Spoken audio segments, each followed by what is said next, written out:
Sharaghati Gurumeva Bhaje Gurunaiva Sahasmi Namo Gurave Na Guru Paramam Shishurasmi Guru Matirasti Guru Mama Pahi Guru Satchidanandarupaya Vishwotpatyadihetave Tabatraya Vinashaya Sri Krishnaya Vayam Namaha Krishnaya Vasudevaya Haraye Paramatmane Pranadah Kleshanashaya Govindaya Namo Namaha Yam Pravrajjantamανupedamapedakrityam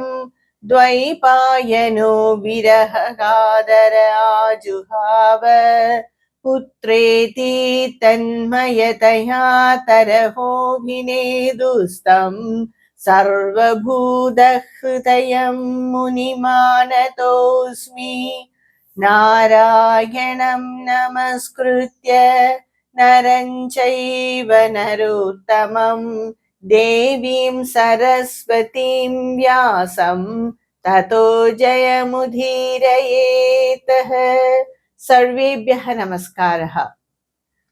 We are saying Srimad Bhagavada Purana and we are seeing Canto 6 in it.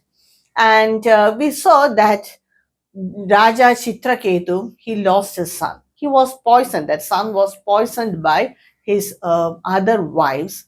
And all of them were so worried and crying with the dead body of the child on their hands. And Sage Narada and Sage Angiras, they appeared at that place.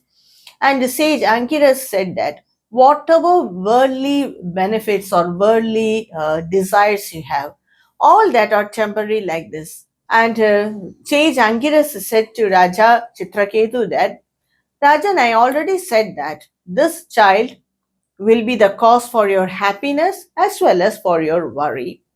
So not only the child or children, yeah, whatever relationship in this world is, whether it is for parents, siblings, husband, wife, relatives, whatever relatives it may be, all that are a fleeting moment only. For us, it may be for 50, 70 years or 100 years, but in the view of the universe, it is just a small time.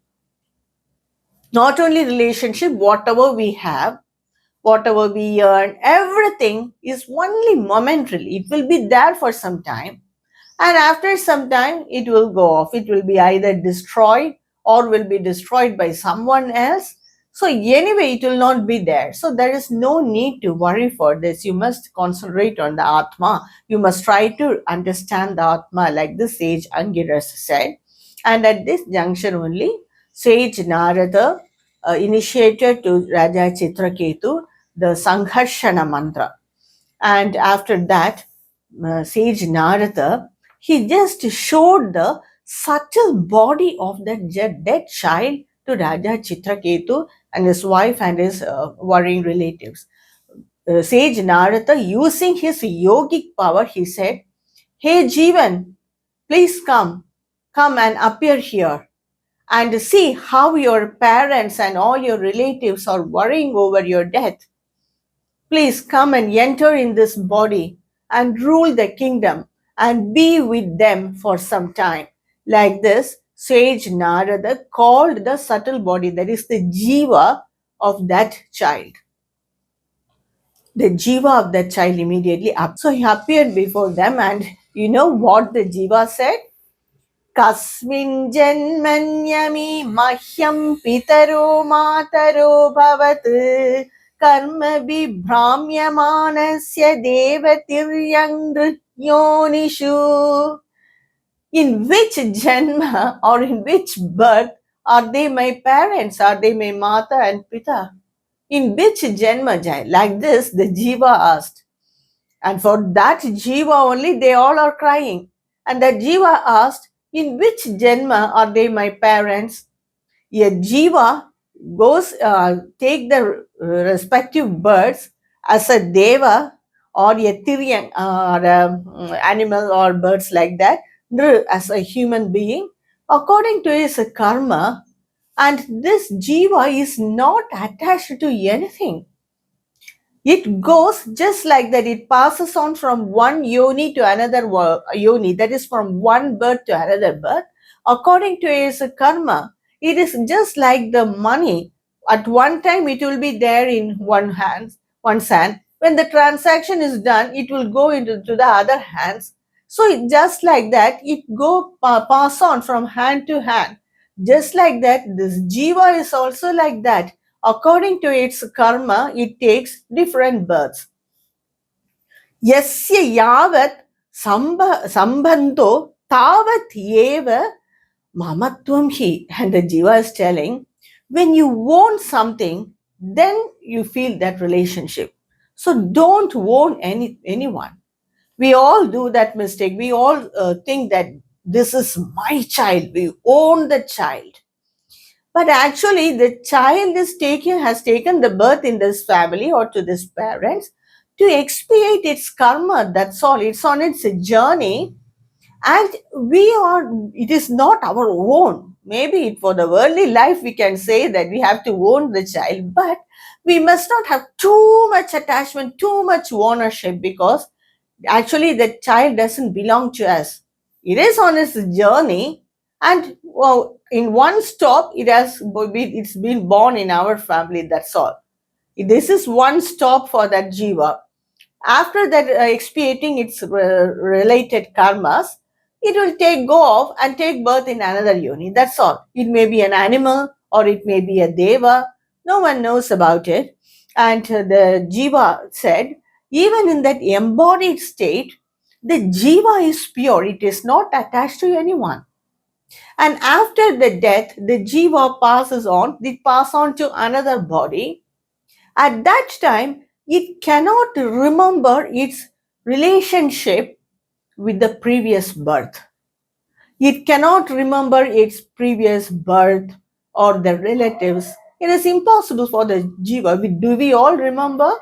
We do not remember our past birth or our past relation. If we remember, then it is more confusing, isn't it? So no one remembers that, except there may be some exceptions, but commonly no one remembers our previous birth, and the jiva is telling that no one will remember the previous birth or the relatives or attached with the relatives, because this jiva is on a journey. It has been born in this family. After the karmas are over, it will pass on to another yoni, another birth. That's all. And it will go on like this till liberation. So, in a particular state of existence, due to its karma, it has this relationship. As long as its karma is there, it will stay in this relationship. After that, it will shed this body and it will go to the next birth, because the relationship, everything is only for this body. We are all related to our relatives because of this body, not because of this jiva or atma.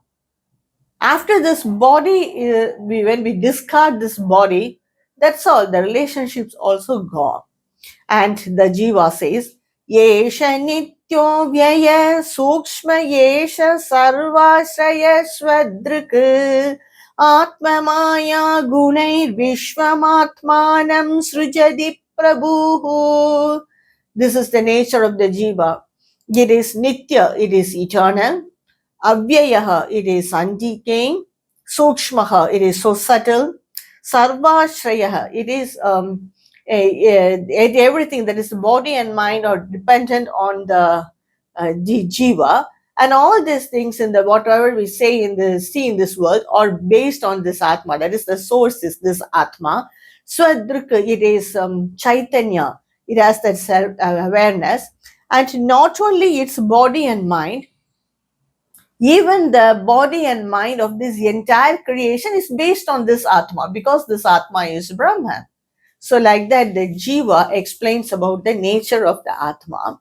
In reality, the atma does not love anyone or do not hate anyone also. No one is so relative to that atma. No one is alien to the Atma also. So the Atma is unattached, ever free, liberated. It is only the mind that thinks that I am in bondage and I am liberated like that. But in reality, the Atma is free and it is not bound, it is unattached.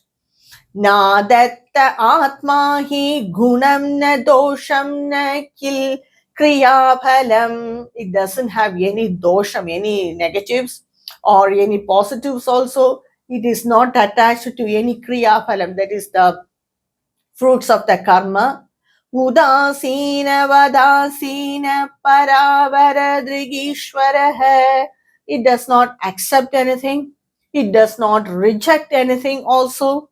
The jiva is ever free and ever unattached to anything in this world. So like this, the jiva of the dead child said to sage Narada in the presence of their parents, relatives and everyone. So after telling this, the jiva also went by its own way. It went to expiate its remaining karmas. It went, and Sage Narada and Angiras also, they both blessed Raja Chitraketu, his wife and other relatives, and they also disappeared from their vision. Raja Chitraketu was so surprised and he was relieved from all the grief. Now he understood who his child was. It is a jiva. On the way of its journey, it took a stop there as the child or a son of Raja Chitraketu. After its work is over, it went on by its own way. So they all were relieved from their grief, and the wives, the other wives of Raja Chitraketu who poisoned the child, they felt so ashamed. Is it for this we killed this child? Like this they thought. But they all were so calm. Raja Chitraketu now practiced that Sangharshana mantra with complete devotion to Bhagavan Sri Hari. And within very few days itself, within 7 days or so, he was able to get the vision, see the vision of Adisesha, who is Bhagavan Sangharshana, who is also said as Ananta. He saw Bhagavan Sangharshana Adisesha, and he was dressed in that blue color robe with the diamond girdle and armlets and so many ornaments. And he was so pleasant by his look, and he has that many hoods on his head, and this earth is just like a mustard seed. Like this, Raja Chitraketu got the vision of Bhagavan Adisesha, and he worshipped that Bhagavan, and he said that Raja Chitraketu just said to Bhagavan Adisesha, Bhagavan, you do not have any beginning or end. But everything exists in you. You are that Bhagavan who surpass or transcend the three gunas. When a jiva worship you, they can also transcend these three gunas. Instead of understanding this and worshipping you, people are performing so many Vedic rituals. They are paining themselves as well as sacrifice. They are murdering so many animals also. But instead of all that, if they worship you, they can attain to your level. So you are that Bhagavan who expiate all our sins. Whatever sins we have done, if we worship you, that will be expiated and we become pure and we attain you. And you are the master of the creation, preservation, and the dissolution. And on your hood, this earth is resting just like a small mustard seed. And Bhagavan Sangharshana, please liberate me from this samsara. Just like that, Raja Chitraketu said to Bhagavan Sangharshana. And Bhagavan Sangharshana, that is Bhagavan Adisesha, said to Raja Chitraketu that Aham vai sarva bhutani bhudatma bhuta bhavana hai Shabdha Brahma Param Brahma Mamobhe Shashvati Tanu. All these objects in this universe are myself. I am the witness. I am also the origin of everything. I am the Vedas, I am the Purusha as well as the Prakriti. I am the Veda as well as this Prakriti also. Mama Obhe, both are my eternal bodies, that is the Vedas and the Prakriti, everything are pervaded by me. Loke vitatamatmanam lokam chatmani santatam Ubhayam cha maya vyaptam mayi chaivo bhayam krutham. I am the bhokta, the experiencer, as well as the bhogya vastu, the objects. I am that world of Atma as the experiencer, as well as the objects. The three states, that is the waking state, the dream state, and the deep sleep state, these are the states that exist in me. That basic consciousness or that witness is Brahman, and that is me. One should identify with that consciousness and not be a victim of these three states. You are not the three states, but you are the witness of the three states. That consciousness in which a man experiences or feels when he is fast asleep, that consciousness by which he is not aware of the external world, that consciousness which gives him peace while asleep, know that consciousness to be Brahman and know that to be me. And you are not the state, but you are the witness of the state. You are that underlying consciousness. And Bhagavan says that, and if one analyzes the sleeping state as well as the waking state, one can realize that concomitant consciousness in it, the underlying consciousness in it, on which only these states, that is the sleeping state as well as the deep sleep state, exist.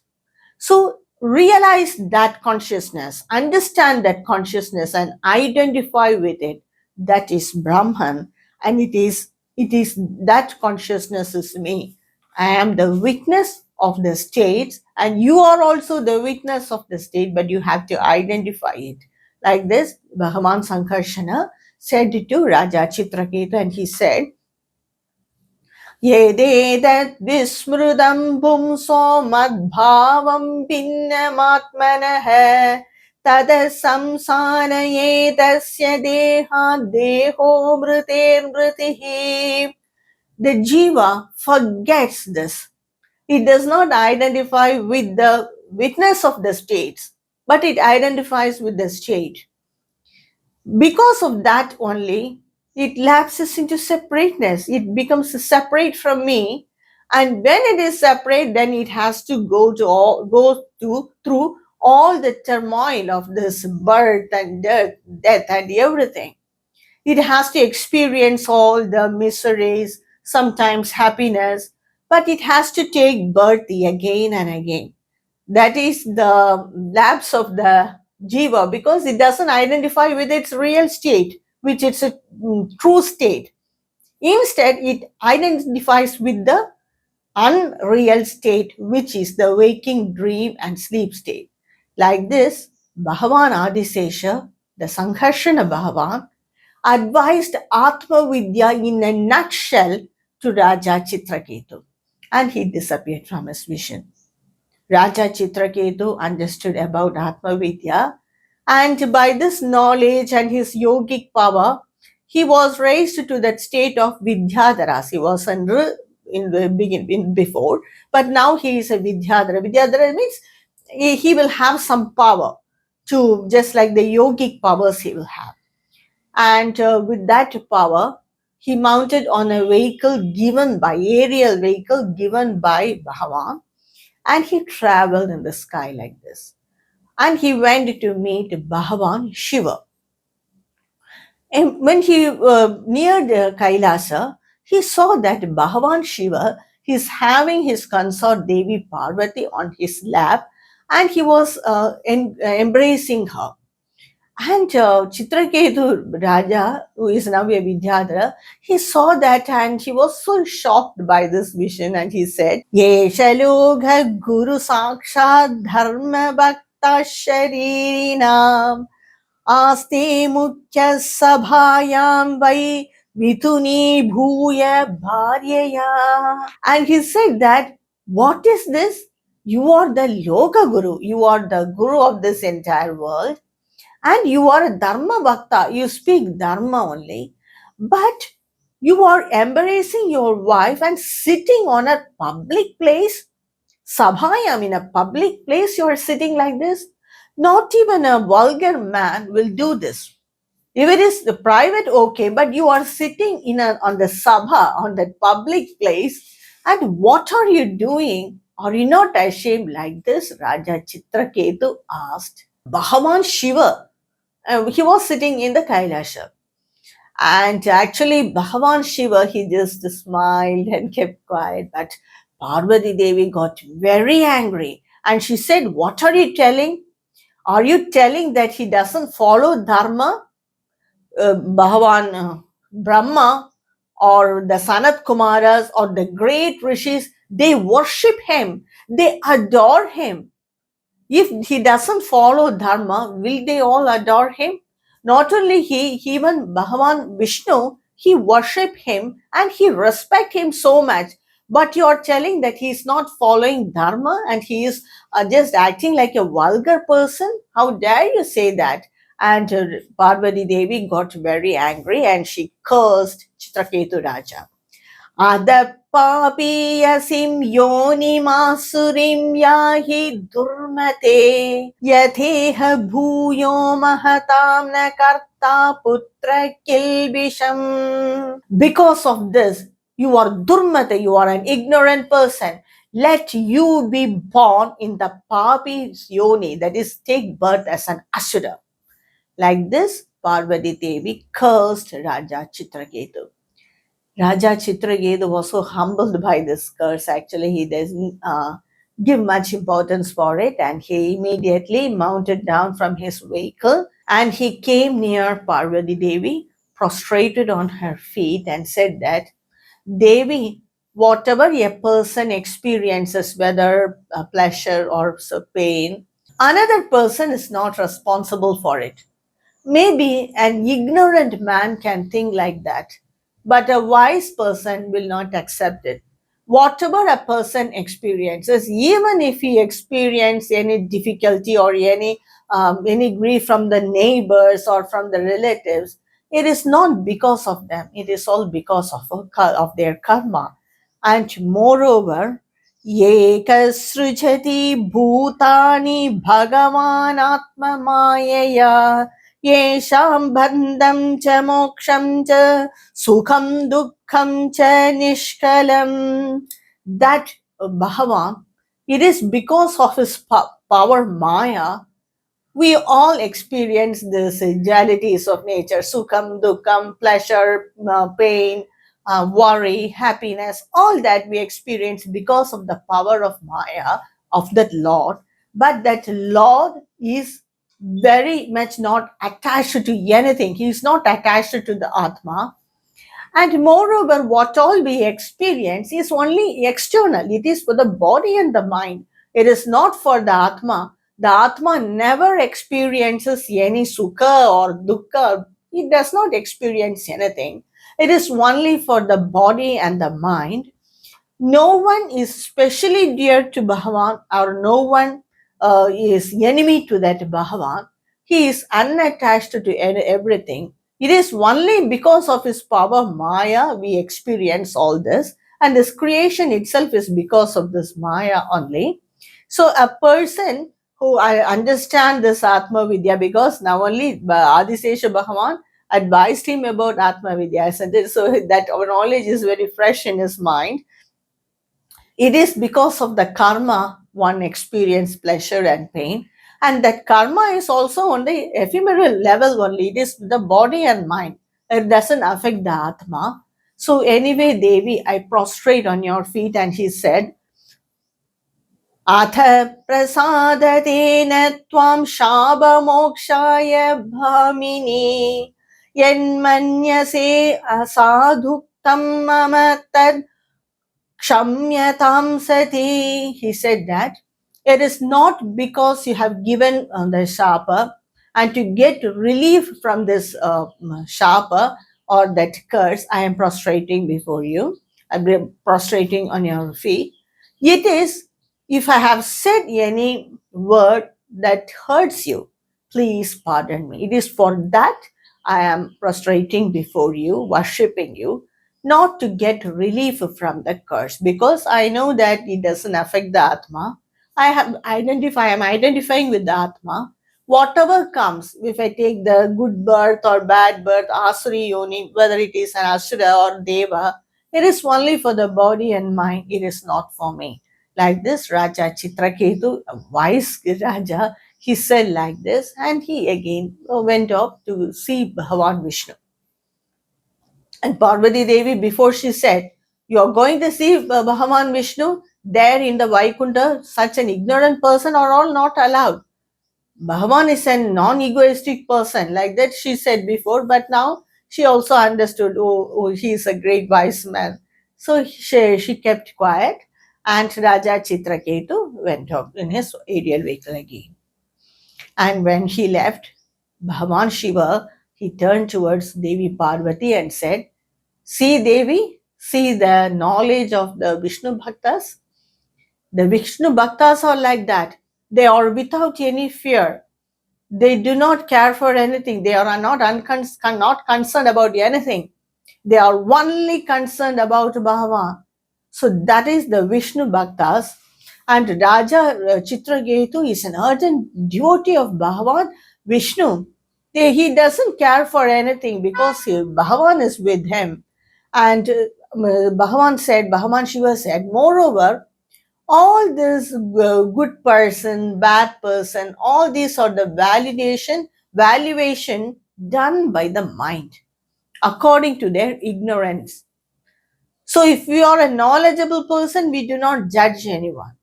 So it is only because of the valuation of the mind, according to their own ignorance, we say that a person is good or bad. So we have to ignore all that. Like this, Bhagavan Shiva advised Devi Parvati, and Bhagavan Shiva said, Naham virincho na kumara naradho na brahma putra munaya sureshaha विधाम यस्येहिदमंश कांशका न तत्स्वरूपं पृथगीशमानिनः. Bhagavan said, Bhagavan Shiva said, myself, Brahma, and Sanat Kumaras, the Naradas, the Prajapatis, the Indra, we all have our sovereign powers. But actually what we are doing the power given by Bhagavan Vishnu. So I do not feel any displeasure in Chitraketu telling me like that. I do not have shame to sit in a public place like that. I do not care because we both are ardent devotees of Bhagavan Vishnu. Like this, Bhagavan Shiva said to Devi Parvati. And Bhagavada says, that is, Sage Suka Brahmarishi says that this who was cursed by Devi Parvati to be born in the Asuri Yoni, he took birth as Vritra. That's why Vritra is so knowledgeable and devoted to Bhagavan Sri Hari.